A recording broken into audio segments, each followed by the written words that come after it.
Please join us in giving special thanks to our patrons, Storyfolk, Paul Jackson, Sean Powell, Shawnee Basket and Selena Vokenhauer. You're listening to Lore and Legend, the Christmas special.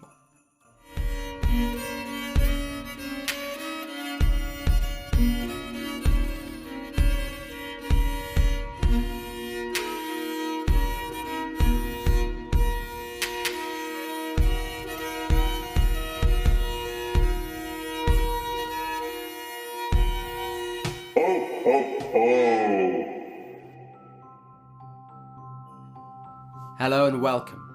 You're listening to Lore and Legend with your host Rick Scott, bringing you festive tales inspired by the rich traditions of world folklore and mythology. If you enjoy the episode today, please consider joining Paul, Sean, Shawnee and Selena as patrons. If you go to our website at www.loreandlegend.co.uk, you can click on Support Us to find out how. You're listening to part 3 of the 2021 Christmas special. This episode is called The Hunting of the Wren. His tale complete, the parrot hopped down from his perch, and the next to speak up was a man of the church, Bishop Baldwin, one of Arthur's own knights who had renounced his helm for holy orders. Baldwin said, "The parrot's tale is true, but there is more truth to be told in this affair of why the people of these lands revere and revile the wren. This tale comes from the kingdom of man, which lies between Wales and Ireland. They too have a story which reveals the nature of the wren.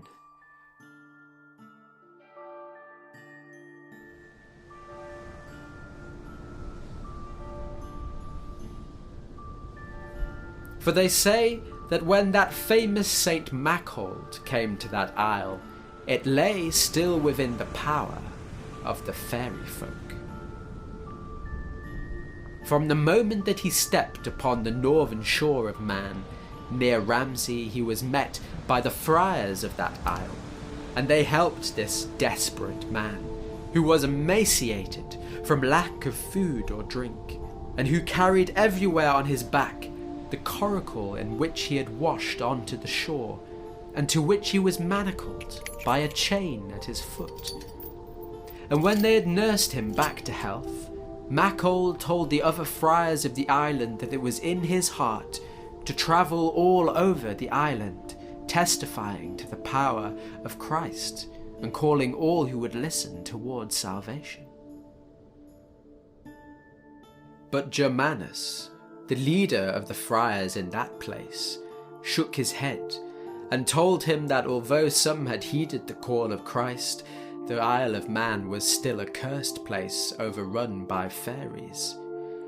The people of the island were bound to one of the old race, the Tuatha De Danann, and her name was Tehi Tegi. Tehi Tegi was a Fey Queen and a great enchantress, who by her clear and beautiful voice and her shining face bewitched the hearts of all who heard or saw her, especially the menfolk. And every year she took a tithe from among the men of the island, causing a handful of them to follow her entranced as she walked across the land, until at last she led them down into the sea and they were drowned. In this way she displayed her dominion over the island. But Maughold was not perturbed. If a man like me can abandon himself to God, the people of the island can do it also.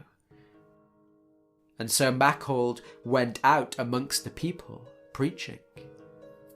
I myself was a stranger to God, he told them. My name then was Maughold, and I was a pirate and brigand who raided across the shores of Ireland. I considered myself to be a powerful man, and one day I heard that St. Patrick, that holy man of God, was travelling around the island performing miracles, and I thought to make a fool out of him. So I had one of my men take him a message, saying that one of our gang was dead, and entreating him with false earnesty to restore this man to life. And when we heard that he was coming, we had one of our brothers lay beneath a burial shroud, though he was still living. The holy man came amongst us, and we struggled to contain our laughter. But Patrick, he said nothing at all, but simply reached out and touched the toe of our brother beneath the shroud. Then he turned and he left. But our laughter died in our throats when we pulled back the shroud and found our brother cold, without any breath in his body. And we wailed and despaired, for we did love him dearly, and I felt a great weight of shame press upon me. It was not myself, but my friend Connor, knowing what was in all of our hearts, who found the humility to seek out Patrick again, give him profound apologies, and beg God's forgiveness. Connor brought Patrick back with him to the camp, and all of my men fell on their knees before him. He took water, and he baptized all of them. And then he went into the tent where our dead brother lay and spoke a blessing over him. And the dead man sat up, casting off the shroud, and was wholly alive again. Well, all there were baptized now, save for myself. For my shame, and still my pride, prevented me from coming out of my tent and approaching him. But Patrick came and stood before my tent, and he called me out, chastised me not only for the wickedness I practiced in my own life, but for leading all these other men who I claimed to love and call brothers toward damnation. His words, they pierced me, and I asked the holy man, what must I do to make reparation?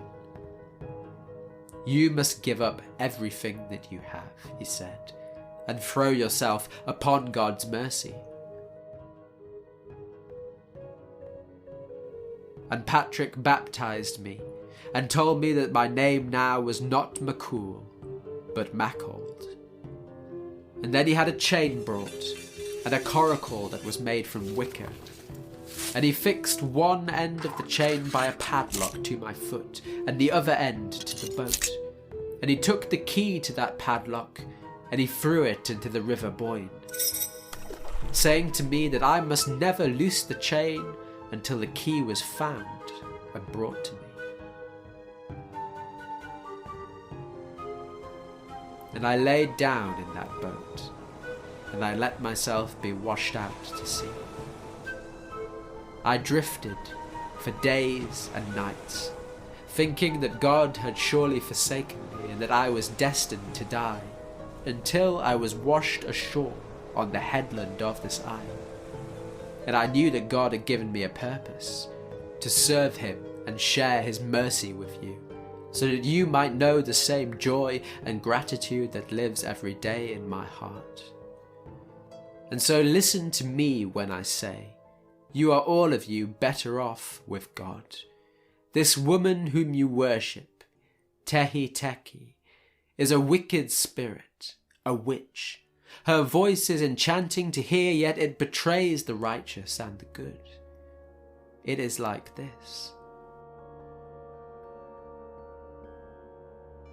When the first followers of the risen Christ began to preach his resurrection, there was one in Jerusalem called Stephen, who was sentenced to death for defeating the teachings of the Pharisees, performing signs and miracles, and because to them he said, was there ever a prophet your ancestors did not persecute? They killed those who predicted the coming of the righteous one, and now you have betrayed and murdered him. As Stephen fled from the crowd and the soldiers which sought to have him stoned, he came to the city's northern gate, where he heard a beautiful songbird calling to him out of a furze bush, and so he leapt inside. But no sooner was Stephen inside the bush than the wren, which had called him, hopped out, warbling furiously. And the soldiers, alerted, found Stephen there and dragged him out. As the soldiers threw him down before the crowd, Stephen threw back his head and cried, "Look, I see heaven open and the Son of Man standing on the right hand of God." His words enraged the people, who threw down their coats and scrabbled about for stones that they could kill him with. And as the stones flew from their hands, Stephen prayed, "Lord Jesus, receive my spirit." And as they struck him, and he fell on his knees, he cried out, "Lord, do not hold this sin against them." And saying this, he was laid down, and he fell asleep forever.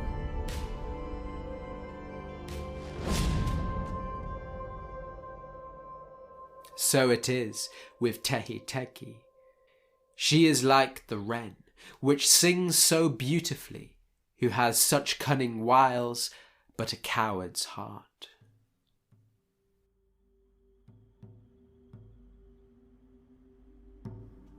And this is how St. Maughold preached to the folk of the island of Man, walking from place to place with his coracle upon his back and the chain clinking at his heel. And though he spoke with passion, they did not heed him but hated him. Everywhere that he went, he spoke prayers and performed miracles against the Fey folk, casting down idols, throwing out the people's offerings, disturbing the fairy rings and throwing down druid stones so that their anger and their fear was ever increasing. And that year, the power of Tehi Tegi did not diminish, but it increased. Her song grew louder and louder on the mournful breeze, and pierced so deep into their hearts that they forgot everything else in the world. All sorrow and care, home and country, till at last everything in the island came to a standstill. Their haggards were empty, for they neither ploughed nor sowed, and their houses were ruins, for they neither built nor mended. They cut no turf, gathered no wood for their fires. Their fields were covered with stones so that the cattle died for want of pasture, and their gardens were full of weeds. There was a strange stillness throughout the island. No children's voices were to be heard anywhere. And no man was found who could rouse himself for any woman except for Tehi Tegi. They glimpsed her in their dreams, or from the corner of their eye, through a gap in the trees, a crack in the barn door, and always she was there smiling at them, and she would begin to sing.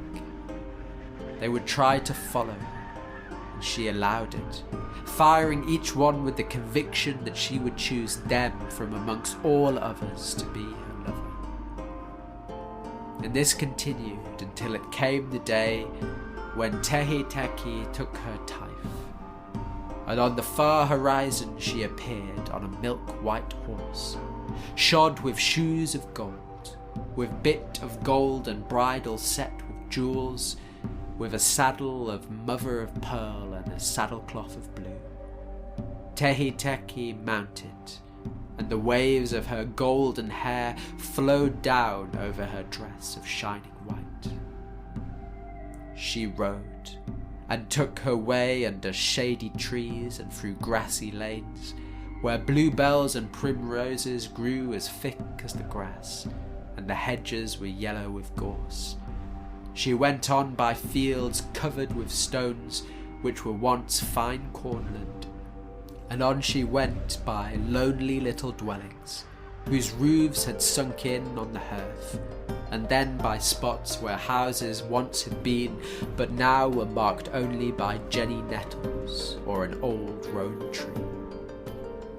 And everywhere that she passed, the boys and the men came out of their homes, the dawn fire bright in their eyes, and heedless of the cries of their wives, sisters, and mothers, they drifted out of their arms and into the wake of Tehi Tegi's train.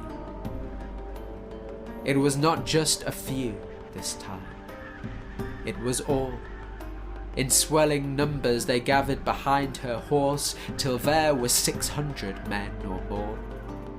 Tehi Tegi never looked at a single one of them, but she smiled radiantly and triumphantly as she led them over the summits of the island.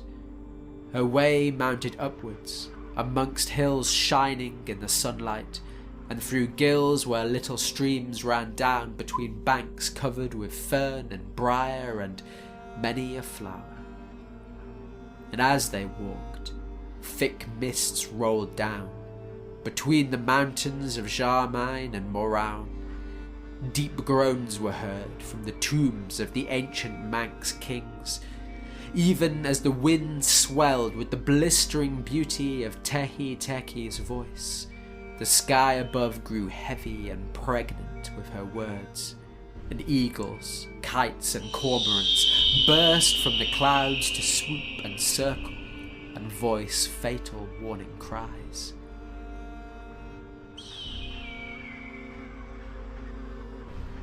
And these cries were joined from below by the keening of women, who now were gathering upon the rocky skirts and escarpments of the valley, the abandoned womenfolk of the island, who gazed with dismay down into the valley at the Fey Queen, who led their stolen husbands, fathers, and brothers in the damned procession.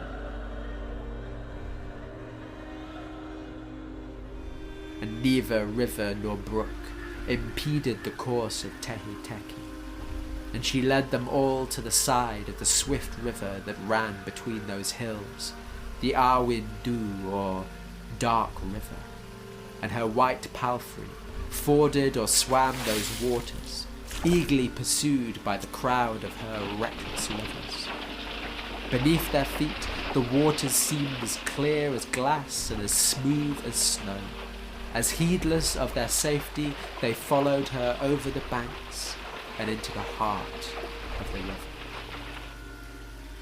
There Tehi Tegi stopped, and she turned to face her army of admirers, who even now saw her shining brighter and more beautiful than she had ever appeared to them before.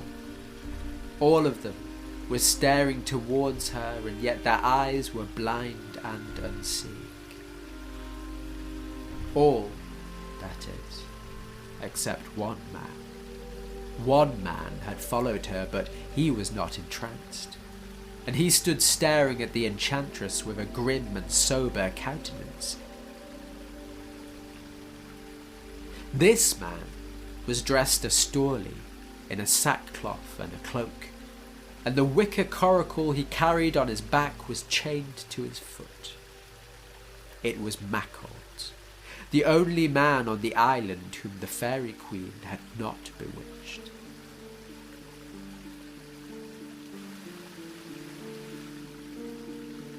And as Tehi Tegi's gaze turned to meet his, Maughold raised his voice, and he began to fling out curses towards the woman. "Out, fairy!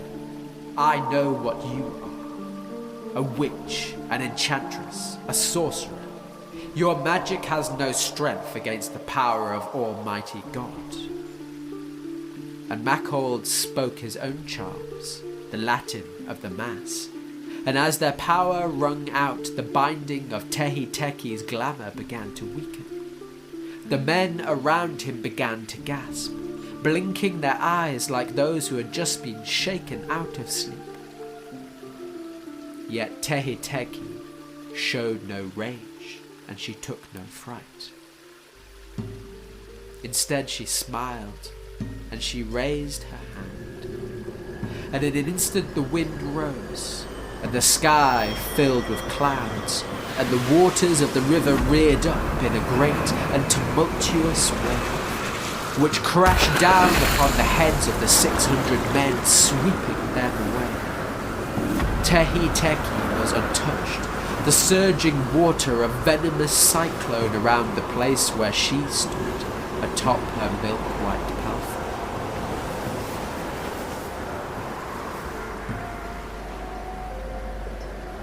The waters swirled around and away from Tehi Tegi, but from Maughold also they bent away. Most of the men were drowned instantly, but some of those who had woken reached out and grabbed the hem of the holy man's robe or the edge of the wicker coracle which had fallen from his back and floated now on the swirling currents of the water that whipped around them. And holding on to Maughold and to this boat, this handful of men were saved from their fate. And for all of the violence of the whirlwind around him, Maughold stood his ground and called out to Tehi Tegi, "I name you as Freya, who wears a cloak of birds' feathers and gathers up the dead. I name you Kalak en Grumak, who comes as a bird from the sea. I name you as Strix, sorceress, most ancient enemy, foul hag, misshapen bird. With this iron chain and coracle I bind you in the name of the Lord. All you men, seize her!" And as one, Maughold and the survivors surged forward with outstretched arms to lay hold of Tehi Tegi and tear her apart. But as they leapt forward, their hands closed on empty air. In an instant, Tehi Tegi changed her shape. Her woman's body it melted away, and her substance all folded up into the form of a bird, a wren, which winged swiftly up and away from Maughold's sight. Her white horse melted away beneath her and became a perkin, a dolphin which dived at once into the river's torrents and vanished down the stream to the place where it joined the sea.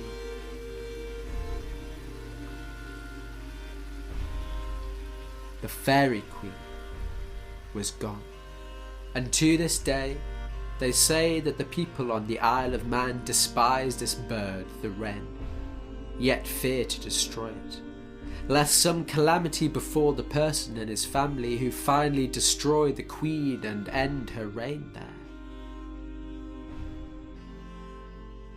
Others there are who have stronger faith, say that with Maughold's last prayer he bound the Fairy Queen to that form, and to appear on the island yearly, and that always she is condemned to die by human hands at the concluding of the hunting of the wren.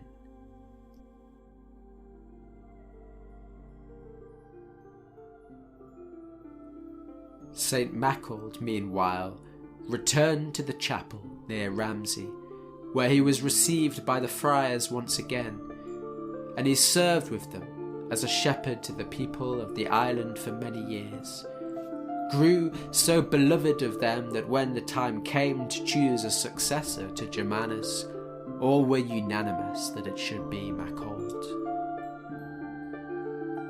All of that time he still wore the coracle on his back, and on the eve of his ordination Maughold was sharing a meal with the friars when the cook came in from the kitchens with something that was strange to see. He was carrying a key, and he explained that he had found it within the belly of the fish which he was preparing that night for their dinner. One of the friars took the key and looked questioningly at Maughold. He nodded, and shaking with emotion, he lifted up his foot as the friar took the key and slipped it into the nook of the padlock.